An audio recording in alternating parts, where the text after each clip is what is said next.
È nato diciamo il prosecco di OCG, il Conegliano Valdobbiadene, noi facciamo sintesi così la gente anche capisce, quindi voglio dire per voi produttori è un momento importante perché potete aggredire meglio i mercati internazionali. È una di quelle belle novità che vedono vincenti tutti, il consumatore prima, perché d'ora in poi il consumatore avrà una certificazione di qualità sul prosecco a tutti i livelli, mentre prima era un po' un mare magnum di prosecco non ben chiaro. Oggi il prosecco ha una codificazione e una blindatura del territorio che garantisce il consumatore, ma garantisce anche noi produttori di Valdobbiadene e Conegliano, produttori che da ormai secoli promuoviamo questo vino in Italia e nel mondo e che vediamo crescere questa quota di mercato, ma che vediamo anche l'insidia dell'imitazione, perché quando un prodotto ha grande successo comincia ad essere imitato. Con questa blindatura che è stata eseguita in modo esemplare in tempi record, direi non c'è memoria in Italia di un'azione così rapida e così intelligente. Ecco, oggi abbiamo un prodotto che dalla base delle 9 province dove si produce questo prosecco generico, chiamiamolo, però sempre certificato attraverso una più bassa resa per ettaro e una certificazione di qualità in Camera di Commercio, alle zone di eccellenza, quelle punti di diamante che sono i 15 comuni della DOCG Valdobbiadene e Conegliano e gli altri 21 comuni della DOCG Asolo, e in cima a questa piramide qualitativa la punta di diamante che è il Cartizze, che come sapete è il vitigno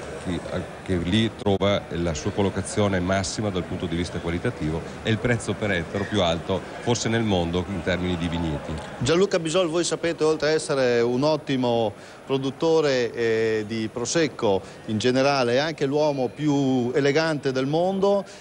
o qualcosa del genere, ma adesso è diventato anche scrittore. C'è un libro, ce lo presenti? Ma un giornalista del TG2, Francesco Festuccia, ha pensato di fare un libro intervista e mi ha intervistato, quindi mi ha seguito per una settimana. È uscito un bellissimo, lo dico io perché sono di parte, però lo dicono anche gli altri, un simpatico documento che diciamo va a testimoniare quella che può essere una sfida, ma una sfida così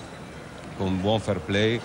tra il prosecco e lo champagne. Il giornalista ha trovato in un muro di Valdobbiadene una scritta in dialetto, oltretutto: viva il prosecco, abbasso lo champagne, e si è chiesto se questa sfida fosse possibile. Io ho preso le difese dell'uno e dell'altro perché ritengo che lo champagne sia il re delle bollicine e il prosecco potrebbe al limite essere il principe delle bollicine, e tra i due c'è comunque una complementarietà. Per fare un esempio molto pratico, ho detto è come avere nel proprio garage una bellissima Mercedes berlina con tutti gli optional e tutte le raffinatezze che può avere, e avere una BMW Cabrio. Ecco, puoi averle tutte e due nel garage ogni giorno in base all'occasione e alle persone che devi frequentare,